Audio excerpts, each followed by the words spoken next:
ओम शांति 16 अगस्त 2024 16/8/2024 बाप दादा मधुबन मुरली। मीठे बच्चे मैं ही विदेही बाप तुम देहदारियों को विदेही बनाने के लिए बढ़ाता हूँ। यह है नई बात जो बच्चे ही समझ सकते हैं। இனிமையான குழந்தைகளே, விதேகி ஷரீரமற்ற தந்தையாக நான் தேகதாரிகளாகி உங்களை விதேகி ஆக்குவதற்காக படிப்பு கற்றுத் தருகிறேன். இது புது விஷயமாகும். இதை குழந்தைகள் மட்டுமே புரிந்து கொள்கிறார்கள். प्रश्न, बाप को एक ही बार आकर बार बार समझाने की आवश्यकता क्यों पड़ती है? उत्तर, क्योंकि बच्चे बड़ी घड़ी भूल जाते हैं. கேள்வி என்னவென்றால், பாபாவுக்கு ஒரே ஒரு விஷயத்தை மீண்டும் மீண்டும் புரிய வைப்பதற்கான தேவை ஏன் ஏற்படுகிறது என்று கேட்கிறார். உத்தர், ஏனென்றால் குழந்தைகள் அடிக்கடி மறந்து போகிறார்கள். எப்படி மறந்து போகிறார்கள்? பாபா கூறுகிறார் பாருங்கள். कोई बच्चे कहते हैं बाबा तो हम वही बार बार समझाते हैं. बाबा कहते हैं बच्चे मुझे यह ज़रूर वही बात सुनाएंगे पड़ेगा क्योंकि तुम भूल जाते हो. तुम माया के तूफ़ान हैरान करती है. अगर मैं रोज़ जो खबरदार ना करूं तो तुम माया के तूफ़ानों से हार खा लेंगे. अभी तक तुम सतो प्रधान कहाँ बने हैं? जब तक बनेंगे नहीं बन जाएंगे नहीं सुनाना भी बंद करना ही का हो सकता है. ஒரு சில குழந்தைகள் சொல்கிறார்கள், பாபா அதே விஷயத்தை சொன்ன விஷயத்தை அடிக்கடி சொல்லி புரிய வைக்கிறார் என்று. பாபா சொல்கிறார், குழந்தைகளே, நான் அந்த விஷயத்தை சொல்ல வேண்டியிருக்கிறது. ஏனென்றால் நீங்கள் மறந்து விடுகிறீர்கள். உங்களுக்கு மாயாவின் புயல் தொந்தரவு செய்கிறது. நான் தினந்தோறும் எச்சரிக்கை செய்யவில்லை என்றால் நீங்கள் மாயையின் புயல்களால் தோற்கடிக்கப்பட்டு விடுவீர்கள். இதுவரையிலும் நீங்கள் சத்தோ பிரதானமாக ஆகவில்லை. எப்போது ஆகிறீர்களோ அப்போது நான் சொல்வதையும் நிறுத்தி விடுவேன் என்கிறார் பாபா. ஓம் சாந்தி. इसको विचित्र रूहानी पढ़ाई भी कहा जाता है. नहीं दुनिया जो सतयुग में देहदारी ही एक दो को पढ़ाते हैं. नॉलेज तो सब पढ़ाते हैं, यहाँ भी पढ़ाते हैं. वह सब देहदारी एक दो को ही पढ़ाते हैं. ऐसा कभी नहीं होगा कि विदेही बाप या रूहानी बाप पढ़ाते हैं. இது விசித்திரமான அனைத்திலிருந்து வேறுபட்ட புதிய விஷயமாகும். ஆன்மீக படிப்பு என்று சொல்லப்படுகிறது. புதிய உலகமாகிய சத்தியுகத்திலும் தேகதாரிகள் தான் ஒருவர் மற்றவருக்கு படிப்பு கற்றுத்தருகிறார். ஞானத்தை அனைவருமே கற்றுத்தருகிறார்கள். இங்கேயும் கற்றுத்தருகிறார்கள். அவை அனைத்தும் தேகதாரிகள் ஒருவர் மற்றவருக்கு கற்றுத்தருகிறார்கள். விதேகியான தந்தை அல்லது ஆன்மீக தந்தை வந்து அவர்களுக்கு கற்றுத்தருகிறார் என்று ஒருபோதும் சொல்ல முடியாது. சாஸ்திரங்களிலும் கிருஷ்ண பகவான் வாக்கு என எழுதப்பட்டிருக்கிறது. वे भी जिस्मानी हो गया है. ये है नई बात सुनाकर मुझे मूंझ जाते हैं. तुम्हारे में भी नंबरवार पुरुषार्थ अनुसार समझते हैं कि रूहानी बाप हम रूहों को पढ़ाते हैं. ये है नई बात. सिर्फ इस संगम पर ही बाप खुद आकर कहते हैं, इस द्वारा मैं तुमको पढ़ाता हूँ. ज्ञान का सागर, शांति का सागर, सब आत्माओं का बाप भी मैं हूँ. இந்த புதிய விஷயத்தை கேட்டு குழம்பி விடுகிறார்கள். உங்களிலும் கூட நம்பர்வார் புருஷார்த்தத்தின் அனுசாரம்தான் புரிந்து கொள்கிறார்கள். அதாவது ஆன்மீக தந்தை தான் ஆன்மீக ஆத்மாக்களாகி நமக்கு படிப்பு கற்றுத் தருகிறார். இது புதிய விஷயமாகும். இந்த சங்கம் யுகத்தில் மட்டும்தான் பாபா தாமே வந்து சொல்கிறார். இவர் பிரம்மா மூலமாக நான் உங்களுக்கு படிப்பு சொல்லி தருகிறேன். ஞானக்கடல், சாந்தி கடல், அனைத்து ஆத்மாக்களின் தந்தையும் நான் தான் என்கிற பாபா கூறுகிறார். ये समझने की बात है ना. देखने में तो कुछ भी नहीं आता. आत्मा ही मुख्य है और यह अविनाशी है. शरीर तो विनाशी है. अभी ये अविनाशी आत्मा बैठ समझाती है. बल तुम सामने देखते हो, ये तो सितारा ये जो है साकार में शरीर बैठे हैं, परंतु ये तुम जानते हो यह ज्ञान देहदारी नहीं देखते हैं. இது புரிந்து கொள்ளக்கூடிய விஷயம் அல்லவா? பார்ப்பதற்கு எதுவும் தென்படுவதில்லை. ஆத்மா தான் முக்கியமானது மற்றும் அது அழியாதது. சரீரம் அழியக்கூடியது.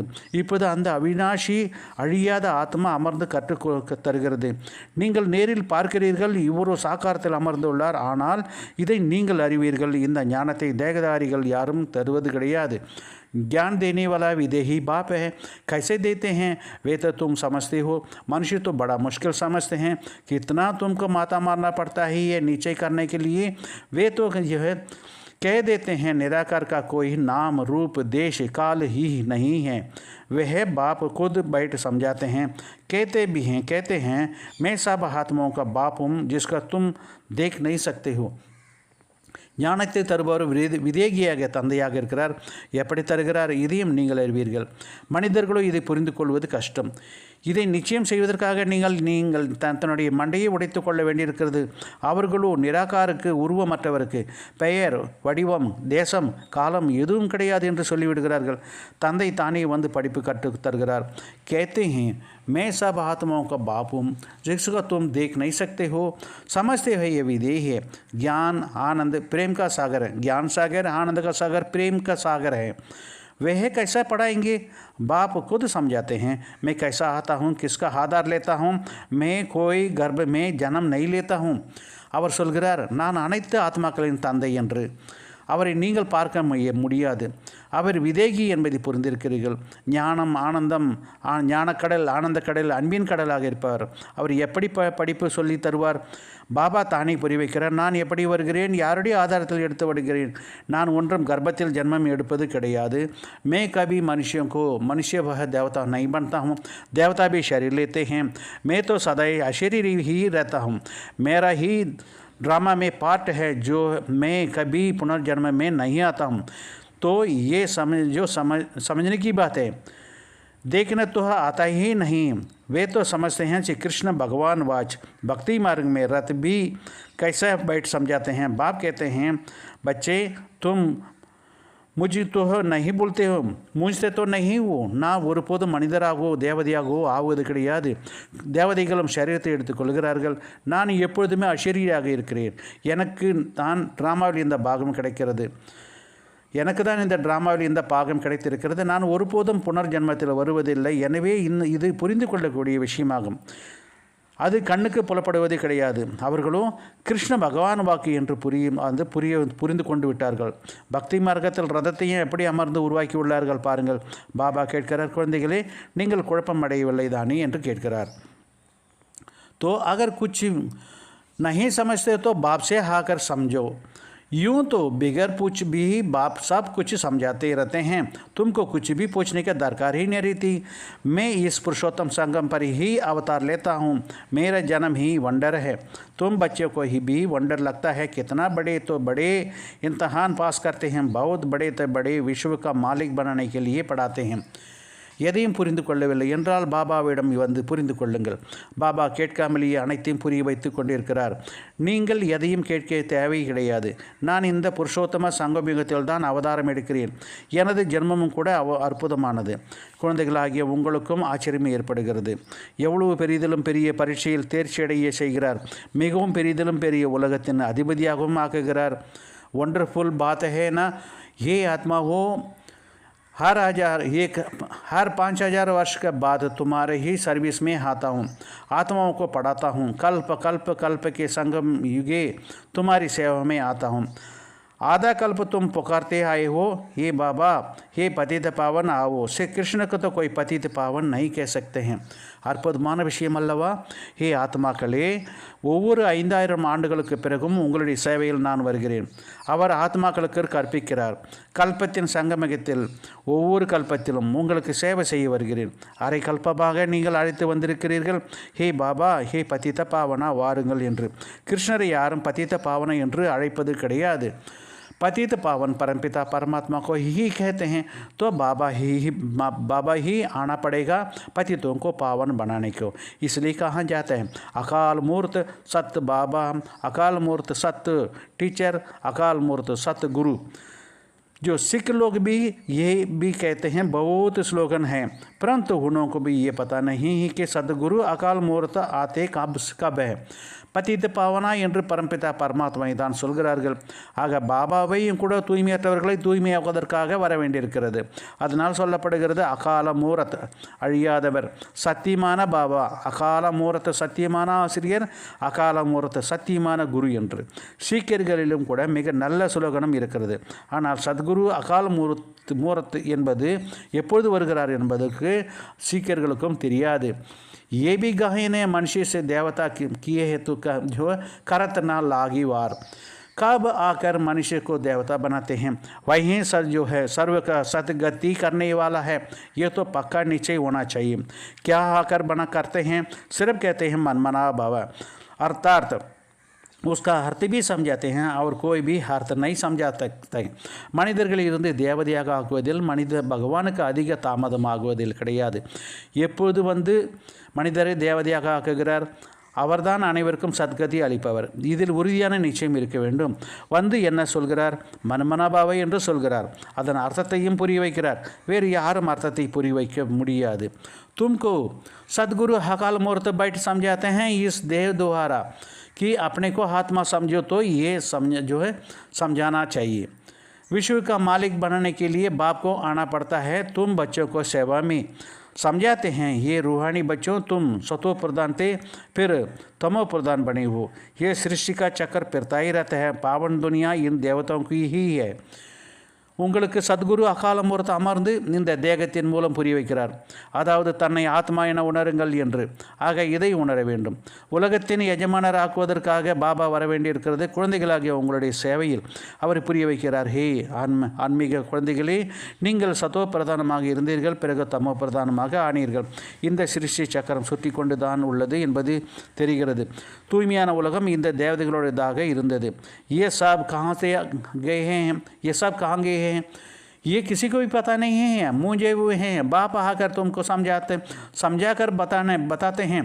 बच्चे, मैं एक ही बार आता हूँ. पावन दुनिया में आऊँ ही क्यों? वहाँ तो हकाल का जो काल नहीं कह सकते हैं. बाप तो कालों का काल है. सतयुग तो आने का दरकार ही नहीं. वहाँ काल भी नहीं आ सकता है. जो अकाल ही भी आता है. वहाँ काल भी नहीं आता तो மகாகால் भी नहीं आता है. அவை அனைத்தும் எங்கே சென்றது? இது யாருக்கும் தெரியாது. குழம்பி போயிருக்கிறார்கள். பாபா உங்களை புத்திசாலியாக ஆக்குகிறார். குழந்தைகளே, நான் ஒரு முறை மட்டுமே வருகிறேன். தூய்மையான உலகத்திற்கு நான் ஏன் வர வேண்டும்? அங்கு காலன் வர முடியாது. பாபா காலனுக்கெல்லாம் காலன், மகாகாலன் மேலான காலனாக இருக்கிறார். சத்தியுகத்தில் வருவதற்கான தேவையும் கிடையாது. அங்கே காலனும் வருவது கிடையாது, மகாகாலனும் வருவது கிடையாது. ये आकर यहाँ जब आत्माओं को मैं ले जाता हूँ, खुशी से चलते हो ना? हाँ बाबा, हम खुशी से चलने के लिए ही तैयार हैं. तब तो आपको बुलाया था इस पतित दुनिया में, पावन दुनिया में मैं चलूँ जो वया शांति धाम. ये बातें घड़ी घड़ी भूल ना जाना. परंतु माया दुश्मनी कड़ी है. वह घड़ी घड़ी बुला देती है. मैं मास्टर सर्वशक्तिवान हूँ, तो माया भी सर्वशक्तिवान है. இவர் அனைத்து ஆத்மாக்களையும் அழைத்து செல்கிறார். குஷியோடு செல்வீர்கள் அல்லவா? ஆமாம் பாபா, நாங்கள் குஷியோடு செல்வதற்காக தயாராக இருக்கிறோம் என்று நீங்கள் சொல்கிறீர்கள்.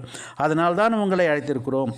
இந்த குழந்தை பாபா கூறுகிறார், இந்த தூய்மை இல்லாத உலகத்திலிருந்து தூய்மையான உலகத்திற்கு சாந்திதாம் வழியாக உங்களை அழைத்து செல்ல வந்திருக்கிறேன். இந்த விஷயங்களை அடிக்கடி மறந்து விடுகிறீர்கள். ஆனால் இப்போது நீங்கள் மறக்கக்கூடாது. ஆனால் விரோதியாகிய மாயா நின்று கொண்டிருக்கிறது, அடிக்கடி மறக்கடித்து விடுகிறது. நான் மாஸ்டர் சர்வசக்திவான் என்றால் மாயையும் சக்திவானாக இருக்கிறது. वे भी आधा कल्प तुम पर राजी करती है, बुला देती है. इसलिए रोज बाप को समझाना पड़ता है. रोज सुजाग ना करे तो माया बहुत नुकसान करती है. खेल है पवित्रता और अपवित्रता का. अब बाप कहते हैं, अपनी चलन सुधारने के लिए पवित्र बनो. काम विकार के लिए कितना झगड़ा होते हैं. நான் மாஸ்டர் சர்வசக்திவான் என்றால் மாயையும் சக்திவானாக இருக்கிறது. அதுவும் அரைக்கல்பமாக உங்கள் மீது ராஜ்யம் செய்கிறது, மறக்கடித்து விடுகிறது. அதனால் பாபா தினந்தோறும் புரிய வைக்க வேண்டியிருக்கிறது. தினந்தோறும் விழிப்புணர்வை ஏற்படுத்தவில்லை என்றால் மாயா அதிக நஷ்டத்தை உங்களுக்கு உண்டாக்கிவிடும். தூய்மை மற்றும் தூய்மையற்றதற்கான இடையிலான இது விளையாட்டாகும். இப்போது பாபா சொல்கிறார், தனது நடத்தையை சீர்திருத்துவதற்காக தூய்மையாகுங்கள் என்றுகிறார். காம விகாரத்தினால் எவ்வளவு சண்டைகள் ஏற்படுகிறது பாருங்கள். बाप कहते हैं, अभी तुमको ज्ञान का तीसरा नेत्र मिला है, तो आत्मा को ही देखो. इस जिस्मानी नेत्र से देखना ही नहीं. हम सब आत्मा बाई है. विकार कैसे करे हैं? हम अशरीरी आए थे, फिर अशरीरी बनकर ही जाना है. आत्मा सतो प्रधान आई है, सतो प्रधान बनकर ही जाना. स्वीट वो பாபா சொல்கிறார், இப்போது உங்களுக்கு ஞானத்தின் 3ஆம் கண் கிடைத்திருக்கிறது. எனவே ஆத்மாவை மட்டும் பாருங்கள். இந்த ஸ்தூல கண்களால் பார்க்காதீர்கள். ஆத்மாக்களாகிய நாம் அனைவரும் சகோதரர்கள். எப்படி விகாரத்தில் ஈடுபட முடியும்? நாம் அஷரீரியாக வந்தோம், மீண்டும் அஷரீரி ஆகி செல்ல வேண்டும். ஆத்மா சத்தோ பிரதானமாக வந்தது, சத்தோ பிரதானமாகி செல்ல வேண்டும் இனிமையான வீட்டிற்கு. முக்கியமானது தூய்மையினுடைய விஷயமாக இருக்கிறது. तो मनुष्य कहते हैं रोज़ वही सब जब बात समझाते हैं ये तो है ठीक है, परंतु जो समझाते हैं समझाया जाता है उस पर चले भी है ना, करने के लिए समझाया जाता है, परंतु कोई चलते थोड़ी है जो ज़रूर रोज़ समझाना पड़े। ऐसा थोड़े ही कहते हैं बाबा आप जो रोज़ समझाते हैं वह हमने अच्छी रीति समझ लिया है, अब हम सतो प्रधान तमो प्रधान से सतो प्रधान बन जाएंगे। आप छूटे மனிதர்கள் சொல்கிறார்கள் தினமும் அதே விஷயத்தை தான் சொல்கின்றனர் என்று. இதுவோ சரிதான், நீங்கள் சொல்வதும் சரிதான். ஆனால் என்ன சொல்லி புரிய வைக்கப்படுகிறதோ அதன் மீது நீங்கள் நடக்க வேண்டும் அல்லவா? செய்வதற்காக தான் புரிய வைக்கப்படுகிறது, ஆனால் அதன்படி யாரும் நடப்பதில்லை. யாரும் பாபா சொல்வது பிறகு நடப்பதில்லை என்றால் நிச்சயமாக தினந்தோறும் புரிய வைக்க வேண்டியிருக்கிறது. பாபா நீங்கள் தினந்தோறும் புரிய வைத்ததையே திரும்பவும் புரிய வைக்கிறீர்கள். நாங்கள் நல்லபடியாக புரிந்து கொண்டு விட்டோம். இப்போது நாங்கள் தமோ பிரதானத்திலிருந்து சத்தோ பிரதானமாக ஆகிவிட்டோம். நீங்கள் போகலாம் என்று நீங்கள் யாரும் இதுபோல் சொல்வது கிடையாது. ऐसा कहते हो क्या? इसलिए बाबा को रोज़ समझाना पड़ता है। बात तो एक ही है, परंतु कहते हैं ना बाप को याद ही नहीं करते हैं। कहते हैं बाबा घड़ी घड़ी भूल जाते हैं। बाप को घड़ी घड़ी कहना पड़ता है याद दिलाने के लिए। तुम भी एक दो को यही समझाते हैं अपने को। இது போல சொல்கிறார்களா என்ன? அதனால் பாபா தினந்தோறும் புரிய வைக்க வேண்டியிருக்கிறது. விஷயமோ ஒன்றுதான், ஆனால் செய்வது கிடையாது. பாபாவை நினைவு செய்வதே இல்லை. சொல்கிறார்கள் பாபா அடிக்கடி மறந்து போகிறோம் என்று. நினைவுபடுத்துவதற்காக பாபா அடிக்கடி சொல்ல வேண்டியிருக்கிறது. நீங்களும் ஒருவர் மற்றவருக்கு இதையே புரிய வையுங்கள். தன்னை ஆத்மா என உணர்ந்து பரமாத்மாவை நினைவு செய்வீர்களேயானால் உங்களுடைய பாவங்கள் நீங்கிவிடும். வேறு எந்த உபாயமும் கிடையாது. शुरू और अंत में यही बात कहते हैं, याद से ही सतो प्रधान बनना है। खुद ही लिखते हैं बाबा माया का तूफान बुला देती है, तो क्या बात समझाने जो है सावधान ना करे तो छोड़ दें। बाप जानते हैं नंबरवार पुरुषार्थ अनुसार हैं। जब तक सतो प्रधान नहीं बने जा नहीं सकते हैं। लड़ाई का भी कनेक्शन है। ஆரம்பத்திலிருந்து கடைசியிலும் இதே விஷயத்தை தான் சொல்கிறார். நினைவின் மூலம்தான் சத்தோ பிரதானம் ஆக வேண்டும். தாங்களே எழுதுகிறார்கள் பாபா மாயவன் புயல் அடிக்கடி மறக்க வைத்து விடுகிறது. அப்படியானால் பாபா எச்சரிக்கை செய்ய வேண்டாமா, விட்டுவிடலாமா? பாபாவுக்கு தெரியும் நம்பர் வார் புருஷார்த்தம் என்று. எதுவரை சத்தோ பிரதானமாக ஆகவில்லையோ அதுவரை வீட்டிற்கு திரும்பி போக முடியாது. சண்டையோடும் தொடர்பு உள்ளது என்று சொல்கிறார்கள். लड़ाई लगती है तभी ही तुम जो नंबरवार पुरुषार्थ अनुसार सतो प्रधान बनेंगे। ज्ञान तो एक ही सेकंड का है। बेहद का बाप जब पाया अब उससे बेहद का सुख तब मिलेगा जब पवित्र बनेंगे। पुरुषार्थ अच्छी रीति करना है। कुछ तो है, कहीं तो कुछ भी समझते नहीं हैं। बाप को याद करने का हल्प भी नहीं आता है। சண்டையோடு தொடர்பு இருக்கிறது. எப்பொழுது நம்பர்வார் புருஷார்த்தத்தின் அனுசார் சத்தோ பிரதானமாக ஆகிறீர்களோ அப்போது தான் சண்டை தொடங்கும். ஞானமே ஒரு வினாடிக்கானது. எல்லையற்ற தந்தையை அடைந்து விட்டீர்கள். இப்போது தூய்மை ஆகிவிட்டால் அவரிடமிருந்து எல்லையற்ற சுகம் கிடைக்கும். புருஷார்த்தம் நல்லபடியாக செய்ய வேண்டும். அநேகர் எதையும் புரிந்து கொள்வது கிடையாது. பாபாவை நினைவு செய்வதற்கான புத்தியும் வருவது கிடையாது. யஹாं तो कभी भी यह पढ़नी नहीं, कभी ये पढ़ाई तो पढ़ी नहीं है। सारे चक्र में निराकार बाप का कोई पढ़ा नहीं है, तो ये नहीं बात है ना। बाप कहते हैं मैं तो 5,000 वर्ष के बाद आता हूँ तुमको सतो प्रधान बनाने। जब तक सतो प्रधान नहीं बने तो तब तक ये पद नहीं पा सकेंगे। जैसा और पढ़ाई में फेल हो जाते हैं वैसा ही इसमें भी फेल होते हैं. இதற்கு முன் ஒருபோதும் இந்த படிப்பையோ படித்தது கிடையாது. முழு சக்கரத்திலும் நிராகார தந்தையிடமிருந்து யாரும் படித்தது கிடையாது. ஆக இது புது விஷயமாகிறது. பாபா சொல்கிறார், நான் ஒவ்வொரு 5,000 ஆண்டுகளுக்கு பிறகும் வருகிறேன் உங்களை சத்தோ பிரதானமாக ஆக்குவதற்காக. எதுவரை சத்தோ பிரதானமாக ஆகவில்லையோ அதுவரை இந்த பதவியும் அடைய முடியாது. மற்ற படிப்புகளிலும் ஃபெயிலாகிறார்களோ அதுபோல இதிலும் ஃபெயிலாகிறார்கள். शिव बाबा को याद करने से ही क्या होगा, कुछ नहीं समझते हैं. बाप है तो ज़रूर बाप से ही वर्षा भी मिलना. बाप एक बार समझाते हैं जिससे तुम देवता बनते हो. तुम देवता बनेंगे फिर नंबरवार सब आएंगे पाठ बजाने. इतनी सब बातें हैं, बुढ़िया आदि के भी बुद्धि में बैठ नहीं सकते हैं। तो बाप कहते हैं, अपने को ஆத்மா समझे बाप को याद करो. சிவபாபாவை நினைவு செய்வதால் என்ன ஆகும் என்பது எதுவும் தெரியாது. தந்தை இருக்கிறார் என்றால் தந்தையிடமிருந்து அவசியம் சொர்க்கத்தின் ஆஸ்தி கிடைக்கும். பாபா ஒரே முறை புரிய வைக்கிறார், அதன் மூலம் நீங்கள் தேவதை ஆகிறீர்கள். நீங்கள் தேவதை ஆவீர்கள், பிறகு நம்பர்வார் அனைவரும் வருவார்கள் பாகத்தை நடிப்பதற்காக. இந்த விஷயங்கள் அனைத்தும் வயோதிபர்களின் புத்தியில் படியாது. ஆகவே பாபா சொல்கிறார், தன்னை ஆத்மா என உணர்ந்து தந்தையை நினைவு செய்யுங்கள் போதும். பஸ் वहीं शिव बाबा सब आत्माओं का बाप हैं. शरीर का बाप तो हर एक का अपना अपना रहता है. शिव बाबा तो निराकार है. उनको याद करते करते पवित्र बन शरीर छोड़ फिर बाप के पास जाकर पहुंचना है. बाप समझाते हैं तो बहुत है, परंतु सब एक रस नहीं समझते हैं. माया बुला देती है. इनको युद्ध भी कहा जाता है. शिव बाबा தான் அனைத்து ஆத்மாக்களுக்கும் தந்தையாக இருக்கிறார். சரீரத்தின் தந்தை ஒவ்வொருவருக்கும் தனித்தனியாக இருக்கிறார்கள். சிவபாபா நிராகாரமாக இருக்கிறார். அவரை நினைவு செய்து செய்து தூய்மையாகி சரீரத்தை விட்டு பிறகு பாபாவிடம் சென்று சேர வேண்டும்.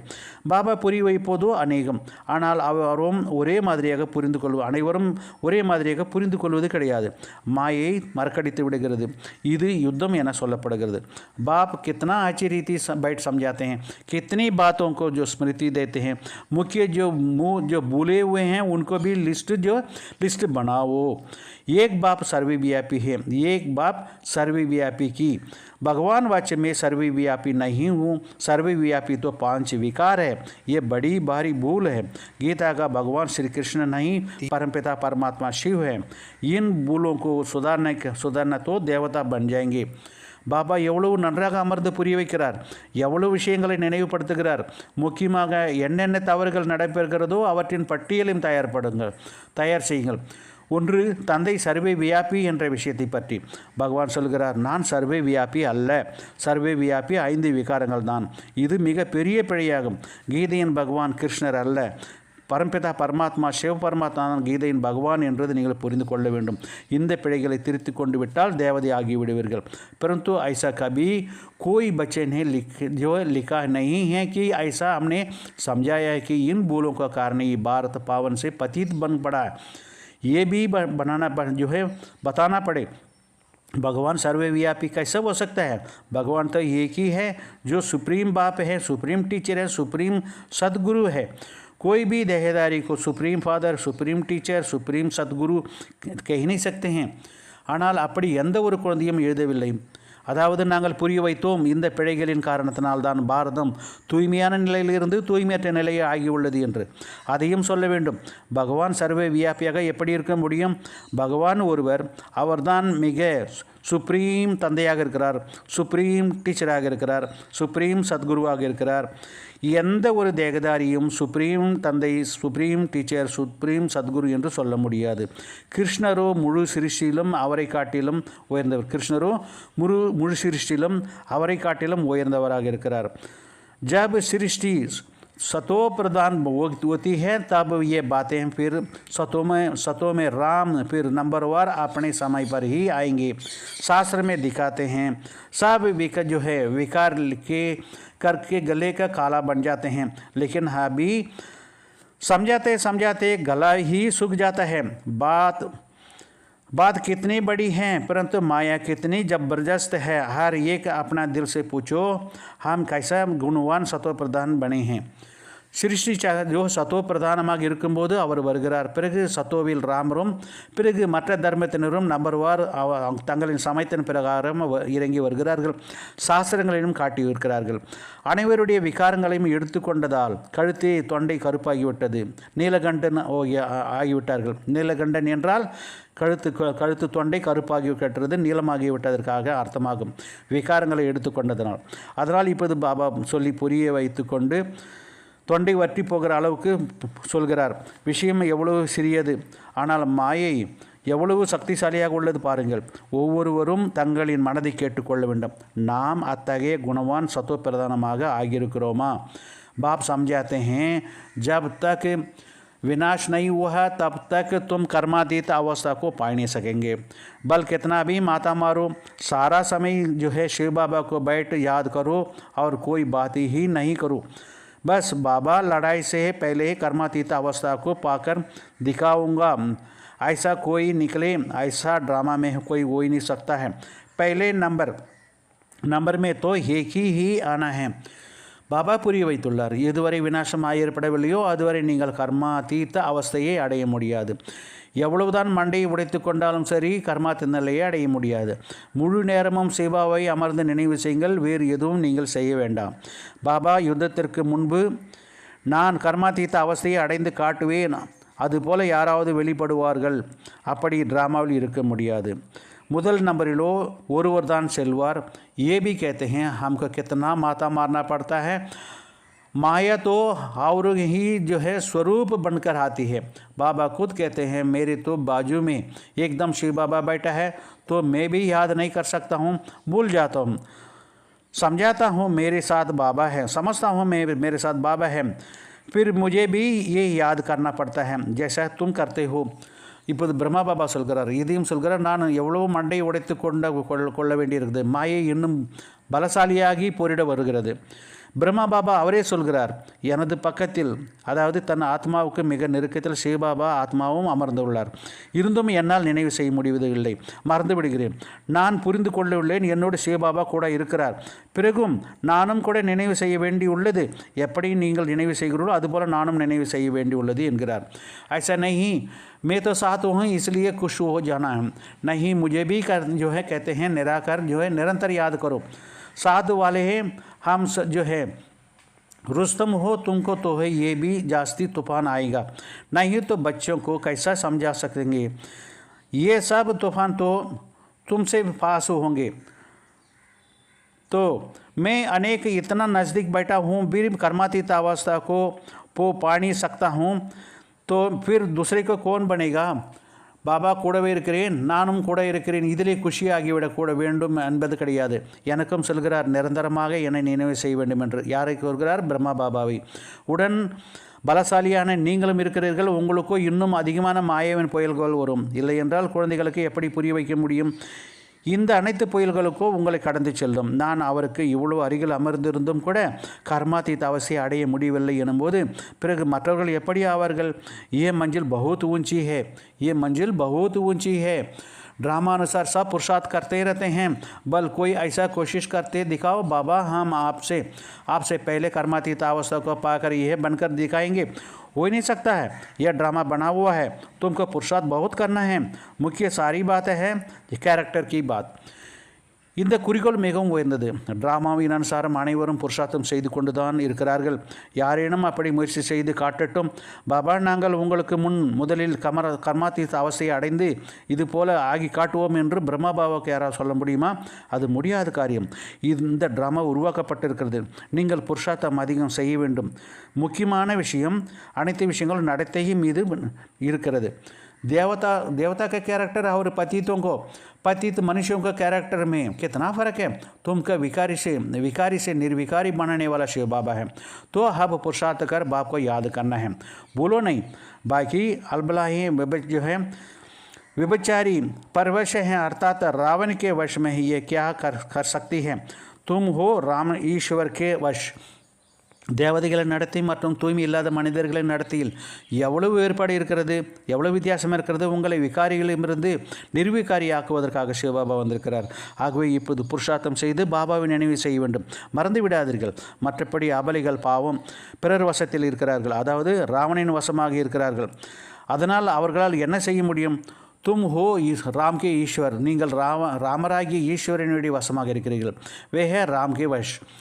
यो युद्ध तो चलती है, बाकी राम और रावण के युद्ध नहीं होती है.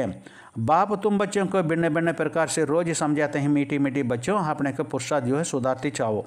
रोज़ रात को पोता मेल देखो, सारे दिन में कोई असुरी चलन तो नहीं किए. बगीचे में फूल बनकर फूल नंबरवार होते हैं ना, अब रावणिन वशम உள்ளார்கள். ஆகவே யுத்தம் நடைபெறுகிறது. மற்றபடி ராமருக்கும் ராவணனுக்கும் இடையில் எந்த யுத்தமும் ஏற்படுவது கிடையாது. பாபா குழந்தைகளாகிய உங்களுக்கு விதவிதமாக தினந்தோறும் புரிய வைக்கிறார். இனிமேலும் இனிமையான குழந்தைகளே, தன்னை திருத்தி கொண்டே செல்லுங்கள். தினமும் இரவில் அன்றாட கணக்க வணக்கை நீங்கள் பாருங்கள். நாம் முழு நாளிலும் அசுரத்தனத்தை ஏதாவது செய்திருக்கிறோமா, ஏதாவது நடந்திருக்கிறதா யோசியுங்கள்.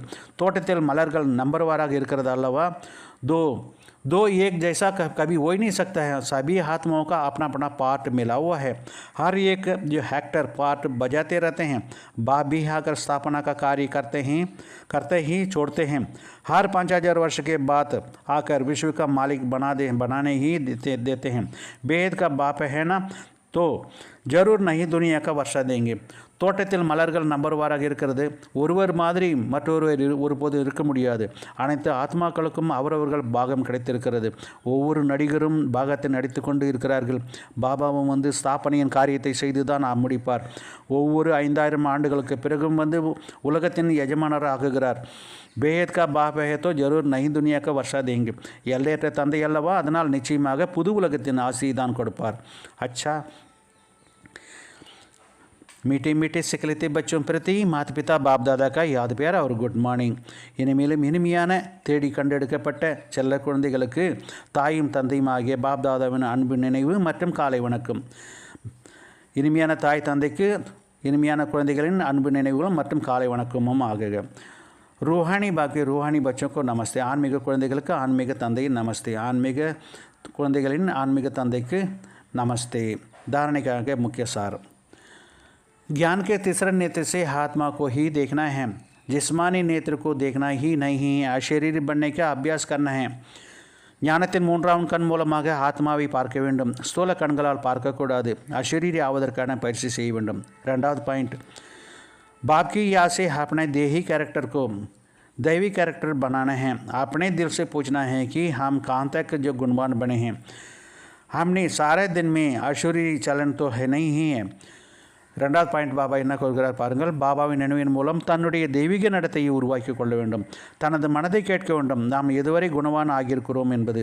நாம் நாள் முழுவதிலும் அசுர நடத்தையில் நடக்கவில்லை தானே என்று சோதிக்க வேண்டும். வரதான் सदा केयरफुल रहे. माया के रायल रूप की छाया से सेफ रहने वाले माया प्रूफ भवा. सदा கவனமாக இருந்து மாயின் ராயல் ரூப நிழலிலிருந்து பாதுகாப்பாக இருக்கக்கூடிய மாயா ப்ரூஃப் ஆகுக. இந்த வரதானத்தின் விஸ்தாரத்தை பாருங்கள். वर्तमान समय माया रियल समझ को महसूसता की शक्ति को गायब कर रॉन्ग को राइट अनुभव कराती है. जैसा कोई जादू मंत्र कराते हैं तो परवश हो जाते हैं, ऐसा रायल माया रियल को समझाने नहीं देती है. इसलिए बाप दादा अटेंशन को डबल अंडरलाइन कराते हैं. ऐसा केयरफुल रहो जो माया की छाया से सेफ जो माया प्रूफ बनो. विशेष मन बुद्धि बाप की छत्र छाया से सारा से में आ जाओ. बाबा என்ன கூறுகிறார் பாருங்கள். நிகழ்காலத்தில் மாயை உண்மையான புரிதலை உணரக்கூடிய சக்தியை மறைத்துவிட்டு தவறானதை உண்மை என அனுபவம் செய்விக்கிறது. ஒருவர் மாயாஜாலம் செய்கிறார் எனில் அடிமையாகி விடுவது போன்று ராயல் மாயை உண்மையை புரிந்து கொள்ள விடுவது கிடையாது. ஆகையால் பாப்தாதா கவனம் என்பதை இரட்டை கோடிட்டு கூறுகிறார். மாயின் நிழலிலிருந்து பாதுகாப்பாக இருக்கும் அளவிற்கு கவனமாக இருங்கள். அப்போது மாயா பொறுப்பு ஆகிவிடுவீர்கள். விசேஷமாக மனம் புத்தியை தந்தையின் நினைவு என்ற குடையின் கீழ் கொண்டு வாருங்கள். ஸ்லோகன், जो सहयोगी है उनको देखकर दूसरों को भी योग सहज लग जाता है. சகஜ யோகியாக இருப்பவர்களை பார்க்கும்போது மற்றவர்களுக்கும் யோகம் சுலபமாகவே வந்துவிடும். अच्छा, ஓம் சாந்தி, ஓம் சாந்தி, ஓம் சாந்தி.